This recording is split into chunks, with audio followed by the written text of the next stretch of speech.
মা সব বাসনগুলো মেজে দিয়েছি। হ্যাঁ হয়ে গেছে বাসন মাজা? হ্যাঁ এবার আমাকে 200 টাকা দাও। ও 200 টাকা, দাঁড়া দাঁড়া দিচ্ছি। টাকাটা আমি ঠিক নিয়ে নেবো। হ্যাঁ এই নে। 200 টাকা কর করে, এই 200 টাকাটা দিয়ে আমি অনেক কিছু কিনবো। থ্যাংক ইউ মা। 2 দিন পর লে লে লা লা লা লা। টেপি শোন না, হ্যাঁ দুধওয়ালা এসেছে, ওনাকে আজকে সারা মাসের দুধের টাকাটা দিতে হবে। হ্যাঁ তো আমি কি করব? আমার কাছে এই 500 টাকাই রয়েছে, 200 টাকা আমার কম পড়ছে, দে না মা। হ্যাঁ আমার কাছে কোথায় 200 টাকা? আমি কোথায় পাবো?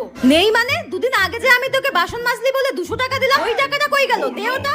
হ্যাঁ ওই 200 টাকাটা, ওটা তো তুমি আমাকে দিয়েছিলে মা। তাড়াতাড়ি দে, মানুষটা বাইরে দাঁড়িয়ে আছে।